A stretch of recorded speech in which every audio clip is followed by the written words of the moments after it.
जय हिंद बच्चों। मैं अजय कुमार वाराणसी उत्तर प्रदेश से आपके अपने चैनल नवशिक्षण पे स्वागत करता हूँ। बच्चों, आज मैं पूरा तरीका बताने जा रहा हूँ कि कैसे आप NMMS का फॉर्म भर सकते हैं। तो देखिए, उत्तर प्रदेश NMMS यानी कि राष्ट्रीय आय एवं योग्यता आधारित छात्रवृत्ति परीक्षा का फॉर्म आ गया है। आपको अपने गूगल पे या गूगल क्रोम है जो ब्राउज़र है उस पर entdata.co.in करेंगे। ये जो पहली साइट दिख रही है इसी पे आपको क्लिक करना है। ठीक है। ऑलरेडी जो बच्चे पहली बार जुड़ रहे हैं, वीडियो के डिस्क्रिप्शन में साथ ही साथ कमेंट सेक्शन में व्हाट्सएप ग्रुप का लिंक मिल जाएगा। आप जुड़िए, जिससे आपको बहुत सारी जानकारियाँ NMMS के वीडियोस जो पुराने हैं और जो नए बनाऊंगा वो सभी प्राप्त होते रहेंगे, जिससे आप इस परीक्षा की बच्चों फ्री तैयारी कर लेंगे। तो आप जरूर से ज्वाइन कीजिए और जो भी कुछ पूछना हो यूट्यूब के कमेंट सेक्शन का इस्तेमाल कीजिएगा। अब देखिए, यहाँ जो सबसे पहले यहाँ दिया हुआ राष्ट्रीय योग्यता आधारित छात्रवृत्ति परीक्षा 27-28 फॉर्म NMS 2027-28। ठीक है। महत्वपूर्ण सूचनाएं। ऑनलाइन आवेदन जैसा मैंने कल के वीडियो में बताया था आज से आरंभ हो गया 18 अगस्त से। लास्ट डेट 16 सितंबर है और परीक्षा की तिथि जो है 1 नवंबर है। तो बहुत कम दिन बचे हैं और कोर्स बहुत ज़्यादा है। ऑलरेडी मैंने बताया हुआ है कि किस तरह के प्रश्न आएंगे। तो आप प्लेलिस्ट अवश्य देखिए। मेरे चैनल का नाम नव शिक्षण लिख दीजिएगा। ठीक है। और इसके बाद आप बच्चों NMS प्लेलिस्ट लिख दीजिएगा। ठीक है। जितनी भी मेरी प्लेलिस्ट है मानसिक योग्यता की, विज्ञान की, गणित की, सामाजिक अध्ययन की, वो आपके सामने आ जाएगी।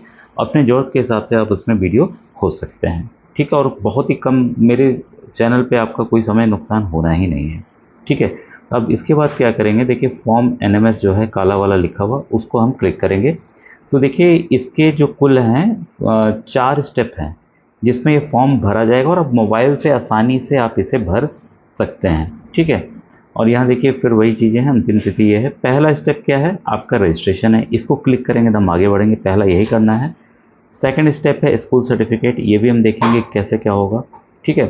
फिर अपलोड डॉक्यूमेंट अभ्यर्थियों के लिए अनिवार्य है, सभी के लिए, चाहे आप सामान्य हो, OBC हो, SC हो या ST हो। स्कूल का सर्टिफिकेट अपलोड करना अनिवार्य है। इनकम सर्टिफिकेट यानी कि आय प्रमाण पत्र अपलोड करना अनिवार्य है। तो जो बच्चे अभी तक जाति प्रमाण पत्र और आय प्रमाण पत्र नहीं बनवा पाए हैं वो जल्द से जल्द बनवा लें। लास्ट डेट का इंतजार ना करें। यहाँ आपकी फ़ोटो अपलोड होगी और यहाँ एक प्लेन पेपर पे आप साइन कर दीजिए। जैसे आपका नाम राम है तो राम लिख दीजिए, इंग्लिश में लिखना है तो इंग्लिश में राम लिख दीजिए। उसकी फ़ोटो खींचिए, साइज़ छोटा कीजिए और उसको अपलोड कर दीजिए। ठीक है। तो ये अपलोड हो गया। और अगर कोई आरक्षण संबंधी प्रमाण पत्र है तो वो आपको अपलोड करना है। तो समान जाति के नहीं, उनको नहीं करना है। SC ST और OBC के बच्चों को करना है। PW का सर्टिफिकेट है, दिव्यांग का सर्टिफिकेट है, वो अपलोड करना है। अगर स्वतंत्रता सेनानी का सर्टिफिकेट है तो यहाँ पे अपलोड आपको करना है। आखिरी जो है आपका ये अनिवार्य है, फाइनल प्रिंट लेना। जो भी आपने भरा है उसको आपको करना जरूरी है। इसको बच्चों शुरू करने से पहले आवश्यक निर्देश है, इसे आपको जानना बहुत ही जरूरी है। ठीक है। आपकी पिछली कक्षा में कक्षा 7 में 55% नंबर होने चाहिए, तभी आप फॉर्म भर पाएंगे। जो SC और ST कम्युनिटी के बच्चे उनके लिए 50% नंबर होने चाहिए। 5% का उनके लिए छूट है। ठीक है। और वर्तमान में आप किसी सरकारी, स्थानीय निकाय या सहायता प्राप्त, जिसे एडेड विद्यालय कहते हैं, आप कक्षा 8 में पढ़ रहे हों, मान्यता प्राप्त यानी कि प्राइवेट स्कूल के बच्चे इस फॉर्म को नहीं भर सकते हैं, ये ध्यान रखिएगा। ठीक है। और इसमें आपकी कुल वार्षिक आय 3.5 लाख रुपए से अधिक ना हो। ठीक है। इसका आपका आय प्रमाण पत्र आपके पिता के नाम बनेगा, क्योंकि आप कमाते हैं नहीं। ठीक है। तो आपके पिता के नाम बनेगा, ध्यान रखिएगा। जाति प्रमाण पत्र वो आपके नाम बनेगा। ठीक है। और बाकी चीज़ें हमने देख रखा है। यहाँ पे जो अलग होगा उसको हम करेंगे। NSP पोर्टल पर अप्लाई करना होता है तो बात की बात है जब आपको छात्रवृत्ति लेना हो। ठीक है। और कौन कौन बच्चे नहीं दे सकते हैं, देखिए यहाँ दिया हुआ है। जवाहर नवोदय विद्यालय के, केंद्रीय विद्यालय के, सैनिक स्कूल के, राजकीय आवासीय विद्यालय, समाज कल्याण विभाग के अंतर्गत विद्यालय। ठीक है। जो कि आपके जयप्रकाश नारायण सर्वोदय विद्यालय होता है, अटल आवासीय विद्यालय हो गए। प्राइवेट स्कूल के बच्चे ये नहीं भर सकते हैं। साफ साफ यहाँ पर निर्देश दिया गया है। ठीक है। और कैलकुलेटर अलाउड नहीं है, तो एग्ज़ाम के लिए है। और बाकी सब परीक्षा आपकी देखिए 10 से 1 होगी। टाइम भी दे दिया है, 10 से 1 बजे तक आपकी होगी। अब आइए फॉर्म पे आते हैं। सबसे पहले देखिए आपको अपना रजिस्ट्रेशन करना होगा। तो मैं रजिस्ट्रेशन पे क्लिक कर रहा हूँ। जैसे आप क्लिक करेंगे तो आवश्यक निर्देश वही वाला खुलेगा जो मैंने खोला था। और नीचे की तरफ आपको क्या करना है, मैं सहमत हूँ यहाँ लिखा हुआ है, ठीक है। तो आपको यस वाले पे क्लिक कर देना है। तो जैसे मैं यस वाले पे क्लिक करूँगा ये नया पेज मेरे सामने खुल जाएगा, ठीक है। और यहाँ पर देखिए परीक्षा का नाम ये NMMS पहले से है तो आपको इसको कुछ भी नहीं करना है। कृपया देखिए ध्यान दीजिएगा, कृपया फॉर्म में अंग्रेजी वर्णमाला के बड़े अक्षरों में ही भरें, क्लियर है। और कोई भी चिन्ह विशिष्ट को ये सब आपको नहीं लगाना है, इसको आपको ध्यान रखना है। अभ्यर्थी का नाम, पिता का नाम, जन्म तिथि वही भरें जो आधार कार्ड में है। कृपया फॉर्म को हिंदी में ना भरें, क्लियर हो गया। अब ध्यान दीजिएगा बच्चों कि काफ़ी बच्चे मैसेज करते हैं और हो सकता है आप में से भी कुछ बच्चे बाद में मैसेज करें जो इसको ध्यान से पूरा वीडियो ना देखे हों। जब आप पास भी हो जाते हैं ना तब भी छात्रवृत्ति आने में बहुत समस्या आती है। आप कमेंट सेक्शन में जाके देख सकते हैं, NSP पोर्टल या NMS के जितने वीडियोस उसमें जाके देख सकते हैं। बोलते हैं सर नहीं आ रहा है, खाते में पैसे नहीं है। क्यों नहीं आया? क्योंकि आपने नाम गलत भर दिया। फॉर्म जब भरा आपने कुछ कुछ चीज़ें जम थी इधर उधर भर दी, अपने स्कूल की भर दी। अब यहाँ क्या दिया, आधार कार्ड में जो आपका दिया है वही आपको भरना है। एकदम क्लियर आपको ध्यान रखना होगा, ठीक है।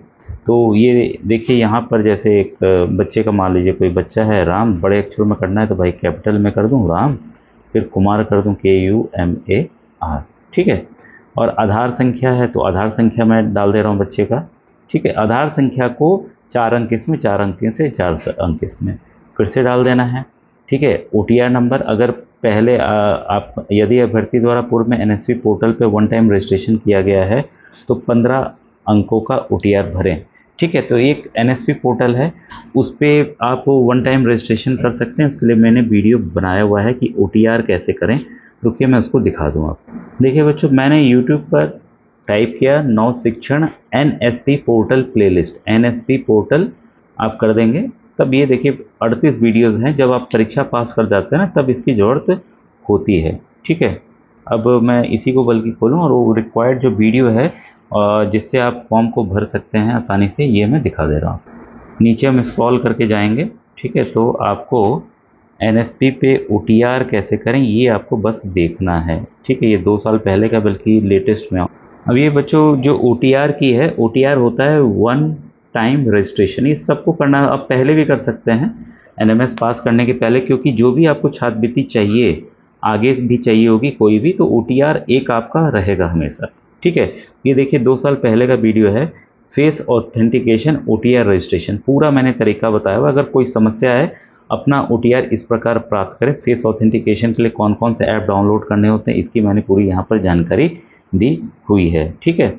और OTR NSP OTR कैसे करें तो ये भी देखिए, ये भी एक मैंने करके दिखाया हुआ है, बच्चे का करके दिखाया हुआ है, तो आप इसके जरिए OTR कर लीजिए। चलिए इसको मैंने खोला ही है तो ये भी देख लीजिए कि कैसे करते हैं। नव शिक्षण मेरे चैनल का नाम, फिर NMMS प्लेलिस्ट आ गया। ये देखिए सामाजिक अध्ययन के 142 वीडियोज़ हैं। मानसिक योग्यता जो कि आधा प्रश्न पत्र इसी का आता है, 90 प्रश्न इसका आता है, बाकी मिला के 90 आते हैं, सामाजिक अध्ययन और गणित और ये विज्ञान वगैरह। ये 92 वीडियोज़ इसमें हैं। कई बच्चे क्या करेंगे कि पहला वीडियो खोलेंगे इसके बाद नहीं देखेंगे, काफ़ी आए हुए प्रश्न मैंने बताए हुए हैं और ये पूरे इंडिया का सिलेबस बच्चों सेम है, ठीक है। तो किस भी राज्य का आपको प्रश्न मिले उसको प्रैक्टिस कीजिए, उसको अभ्यास कीजिए और मैंने इसको समझाया हुआ है। कैलेंडर के प्रश्न, वेन डायग्राम के प्रश्न, डाटा विश्लेषण, संख्या पद्धति, सभी टॉपिक को यहाँ विधिवत मैंने एक्सप्लेन किया हुआ। ये देखिए नीचे की तरफ जाएंगे तो ये विज्ञान की प्लेलिस्ट है, ठीक है। विज्ञान में 191 वीडियोज़ हैं और ये आपकी गणित की प्लेलिस्ट है, 109 वीडियोज़ इसमें हैं। भले आप सोचेंगे भाई 20 ही प्रश्न इसके आएंगे, लेकिन बच्चों गणित आनी चाहिए। आगे चल के कोई भी आप कंपटीशन की तैयारी कर रहे हैं तो उसमें काफ़ी आपको मदद यहाँ पर मिलने वाली है।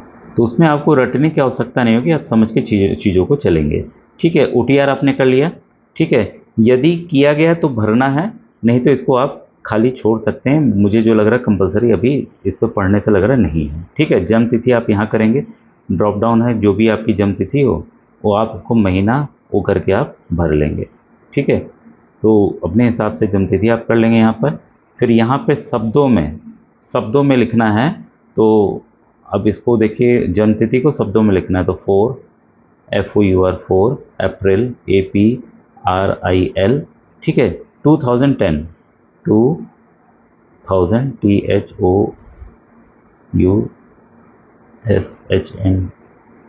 1000 और D 1000, ठीक है। इसके बाद क्या है 10 TEN 10। इसी तरह आपको ध्यान से इसको भरना है, ठीक है। और यहाँ पिता का नाम कैपिटल अक्षर में हो जाएगा। और ये ध्यान रखिएगा, मिस्टर या डॉक्टर ये सब नहीं लगाना है, यहाँ मम्मी का नाम कैपिटल में हो जाएगा। लिंग आप सेलेक्ट कर लेंगे, ठीक है, मेल है या फीमेल है। निवास कहाँ पे है आपका, ग्रामीण है कि शहरी है, आप इसको ले लेंगे। और अगर देखिए, अगर आप इसमें विकल्प चयन करते हैं अन्य पिछड़ा वर्ग, तो जाति प्रमाण पत्र क्रमांक नंबर आपको डालना होगा और किस डेट को जारी किया गया है, ठीक है, तो ये भी आपको यहाँ पर डालना होगा। अगर आप दिव्यांग हैं, शारीरिक प्रॉब्लम है, तो आप लिखेंगे, सर्टिफिकेट नंबर यहाँ पे भी डलेगा, नहीं तो कोई नहीं करके आगे आप बढ़ेंगे। स्वतंत्रता सेनानी मैक्सिमम लोग नहीं होते हैं, कुछ ही बच्चे होते हैं, तो नहीं करके आगे बढ़ेंगे, इसको डाल देंगे अगर होगा। अब पूरा पता आप इंग्लिश में ही लिखेंगे, जो भी आपको पता आपका है, ठीक है। फिर जिला यहाँ कर देंगे, तो मैं जिला मान लीजिए वाराणसी कर दे रहा हूँ, सब कैपिटल अक्षर का ही हमें इस्तेमाल यहाँ पे करना है, वाराणसी, ठीक है। पिन कोड है तो मान लीजिए पिन कोड मैं कुछ डाल दे रहा हूँ, ठीक है, तो पिन कोड आप डाल देंगे। मोबाइल नंबर देखिए यहाँ पे ध्यान दीजिएगा, ठीक है, फर्स्ट नंबर मस्ट बी ये do not start with zero से स्टार्ट नहीं करना है, तो मोबाइल नंबर आपको यहाँ डाल देना है। ईमेल आईडी आपको यहाँ डाल देना है, और जो मान्य हो, जो आपकी अपनी ईमेल आईडी हो वो डालना है। अगर कोई लैंडलाइन नंबर है तो देना है, नहीं तो नहीं देना है, ठीक है। संस्था का नाम जहां आप इस समय पढ़ रहे हैं, तो वो भी स्कूल का पता आपको यहाँ पर गवर्नमेंट हाई स्कूल, जीजीआईसी या जिसमें बच्चा पढ़ रहा हो, तो पूरा यहाँ पे पता आपका जिले के साथ करना है। विद्यालय का यूडाइस कोड, हर एक विद्यालय को बच्चों यूनिक नंबर मिला हुआ है, उसी से जाना जाता है, तो आपको यूडाइस कोड विद्यालय का अपने स्कूल में दीवार पे भी लिखा होगा, नहीं तो वहाँ टीचर से आप पूछ सकते हैं, ठीक है। संस्था का पता, यहाँ पे संस्था का नाम है, यहाँ पर संस्था का पता यहाँ पे करेंगे आप। तहसील कौन सा है, ब्लॉक कौन सा है ये लिखेंगे, जिला कौन सा है ये लिखेंगे, ठीक है। जिला तो देखिए अपने आप से आ जाएगा मेरे ख्याल से, ठीक है, तो ये अपने आप से आ गया, मैं वाराणसी सेलेक्ट कर ले रहा हूँ। पिन कोड ये था आपके घर का पिन कोड, ठीक है, और ये है आपके स्कूल का पिन कोड, ठीक है। तो जो भी स्कूल का पिन कोड होगा आप उसको डाल देंगे, ठीक है। संस्था का प्रकार, जहाँ अभ्यर्थी कक्षा 8 में पढ़ रहा है, भाई कैसा है वो, ठीक है, राजकीय है, परिषदीय है, ठीक है, जो भी हो तो आप उसको डाल सकते हैं। और विकास क्षेत्र जिस क्षेत्र में स्थित है, तो भाई ये स्कूल आपका कहाँ है, वो भी ग्रामीण में, आप ग्रामीण में रहते भी हैं। आय संबंधी प्रमाण पत्र आपको यहाँ पे भरना है। अभिभावक का वार्षिक आय जो है, ठीक है, कितनी है, जो सर्टिफिकेट पे जितना संख्या लिखा हो यहाँ डालना है। और यहाँ पे क्रमांक क्या है, प्रमाण पत्र का जारी क्रमांक, ठीक है। विकल्प का चयन करें, ये देखिए बहुत ज़रूरी है, इसमें आपको गलती नहीं करना। मैक्सिमम हिंदी ही बच्चे सेलेक्ट करेंगे, तो हिंदी कीजिएगा, अंग्रेजी मत कर लीजिएगा, ठीक है। और यहाँ पर परिवार के सदस्यों की संख्या, तो काफ़ी डिटेल जानकारी ली गई है। कुल कितने लोग हैं, पापा मम्मी भाई बहन मिलाकर 5 हैं 6 हैं, वो टाइप कर दीजिएगा। भाई कितने हैं उसको कर दीजिएगा, बहन कितनी है वो कर दीजिएगा, ठीक है। पिता का व्यवसाय, तो क्या करते हैं, एग्रीकल्चर, कृषि करते हैं, तो आप यहाँ कर लेंगे, ठीक है। अगर कोई काम नहीं, लेबर है तो नीचे ये वाला लेबर है तो ये वाला आप सेलेक्ट करेंगे, ठीक है। एक मिनट, लेबर वाला ये सेलेक्ट, कोई काम नहीं करते हैं तो इसको करेंगे, कृषि करते हैं तो इसको करेंगे, एग्रीकल्चर, ठीक है, क्लियर है। अब कहाँ तक पढ़े हैं पिता, प्राइमरी पढ़े हैं कि 8 तक पढ़े हैं, ठीक है।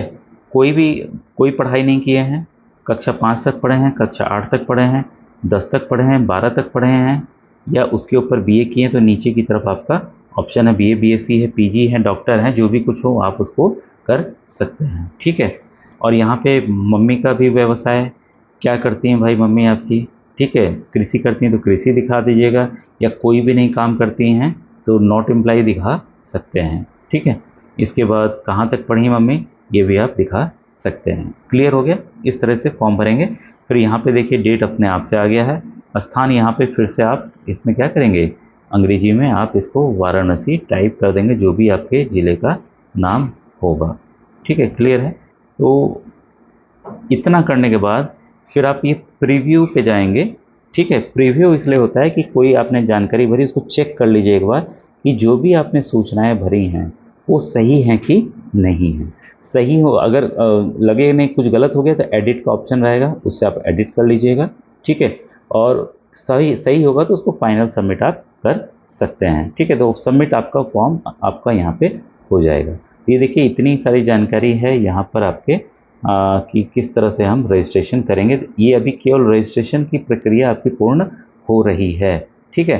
तो जब आप सब कुछ कर देंगे तो आपके एक नाम का स्कूल सर्टिफिकेट डाउनलोड का ऑप्शन आ जाएगा, उसको आप डाउनलोड कर लेंगे, स्कूल के सर से आप उसको साइन मोहर करवा के फिर आप यहाँ पे अपलोड करेंगे सब चीज़ों को, ठीक है।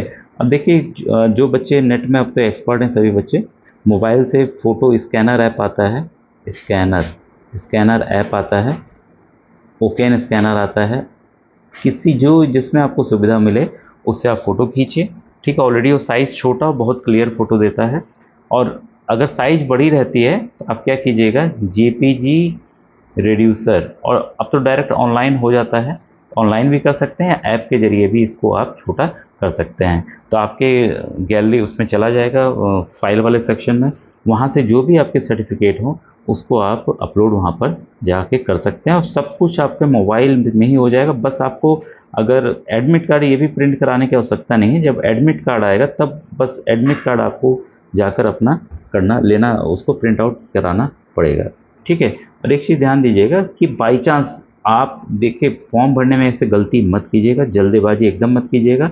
अगर किसी तरह की गलती हो जाती है, ध्यान दीजिएगा, यहाँ पर चेक योर फॉर्म स्टेटस, आप यहाँ जाके चेक कर सकते हैं कि आपके फॉर्म की स्टेटस क्या है, ठीक है।